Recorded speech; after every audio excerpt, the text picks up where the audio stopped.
What is the margin of victory has to be this weekend for Oregon to beat Boise State that makes Duck fans go, okay, a little shaky week 1 start.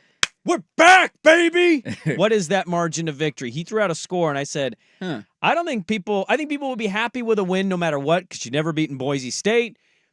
But, he threw out a 35-21 on his podcast, and I went, I could see some people having problems with that score. Well, here's the hard thing with scores, I would say, is that the score sometimes doesn't always indicate the course of the game, right? So if it's, let's say 35-21 is the final, is it a 3-touchdown game throughout, and then Boise State tacks one on with 2 minutes to go when your backups are in, and then it's 35-21, right? There's a different feeling there. Good teams win, great teams win. They definitely cover. And that would be my initial answer if you ask me for a target score. I think covering the spread is a target score. Boise State is a good team. They also gave up nearly 50 points to Georgia Southern, and there is a massive there should be a massive talent gap here. And so if you truly are the team that many people thought you were coming into the year, one hiccup is fine. It's excusable. Teams are going to have bad, clunky games. Alabama damn near lost to South Florida in week 3 last year, and they ended up beating Georgia and going to the playoff. Especially it being game 1. Game 1, it's okay. I'm, as panicked as I am, nobody's throwing the entire season out for one bad game. This is, though, when you see the growth. This is when you see a lot of the stuff corrected. That's an old cliche in college football that from week 1 to week 2, you see the biggest growth in your team.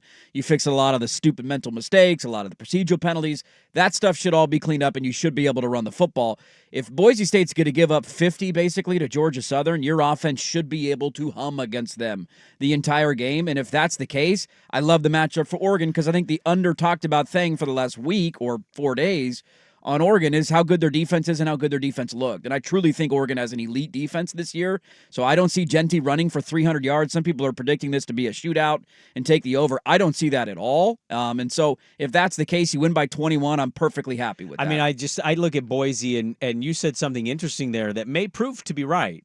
But I look at Boise, and I kind of think, this sounds ridiculous given they just struggled against Idaho. It feels like the right opponent at the right time. They're very reliant on the run game. Yeah. They cannot pass the way that they've passed in Boise State history. And so it's like, hey, stop this guy, win football game. Yeah, line up and try and run it on this front seven. That's as simple as it is. Ashton Janty had 6 touchdowns last week, and he was an absolute animal against Georgia Southern. But you said something that's interesting to me, too. Margin of victory. I hear what you're saying of, were you up 21 most of the way? They scored a garbage-ass touchdown. Sure, that's definitely within the cards. I think there's an opportunity, if they are the team that many thought they are, to say, pitiful performance. We saw Dan Lanning basically saying, I'm disappointed in you guys. Yeah. That was the message in the locker room. And so it's like, if they're as talented as many thought they are coming into the year, if their opponent this week really just is relying on one thing to succeed, take the one thing away, you should be able to have no offensive problems whatsoever. Yeah, go dominate. But you said Boise's good. I don't know. That was one of the underlying shocking things to me because they're not a top-ranked team. They don't get conversation the way some of these other teams do. Mm-hmm. They damn near lost to Georgia Southern, and I thought they were going to blow them out. And they struggled. And so I don't know how good Boise really is because they came in, albeit the Mountain West, with similar type hype of they're the favorites to make the playoffs. To be a group of 5 choice. Yeah. And I will say the same thing about Boise that I said about Oregon. It's one game is so hard to react to. I agree with you. How much of it for them is we're playing Georgia Southern. Sure. Next week, we're going on the road to Autzen. They gave up 45 points and an S-ton of yards. I'm not defending that at all. That was horrific. One game is so hard to read into, and maybe they come out and play elite defense this week. I think if you're Oregon, you're licking your chops, though, and saying we can get after these guys a little bit, although would have said the same thing about Idaho. To me, just like with Oregon, one bad game is excusable. It's understandable to have a clunker in an opener or to not play up to your standard or to look ahead or to hide things in your playbook. All those excuses are available. Sure. Week 2, the excuses are gone. You're not hiding anything. You're not holding anything back. You should clean up your mistakes. All of that stuff should be cleaned up for either side of this argument.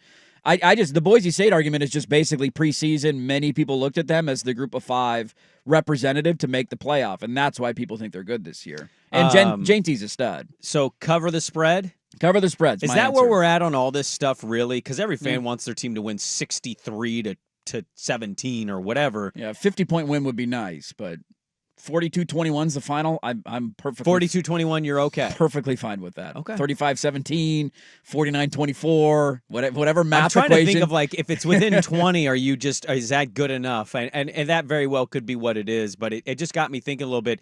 Is there a margin of victory for Duck fan to make them forget about Idaho? Like say it happened. Yeah. But this is what we did this week, and this is more like what we thought we'd look like. To me, it's more about a leaving no doubt throughout the course of the game, more so than the final score. Gotcha. Like coming out and see it's 14-0 at the end of the first quarter. You're running the ball, you're shutting them down. It's like, okay, you might end up winning by 30, you might end up winning by 17 based on how the second half goes, but this, like, setting the tone early, running the football and having an efficient offense, to me, tells me more necessarily than the final score. If that were to happen, though, and then Boise only loses by 17, Lanning's pissed. It's kind of falling right into a sweet spot. More red meat, man. Exactly. More red meat. More red meat. Keep throwing that red meat out there.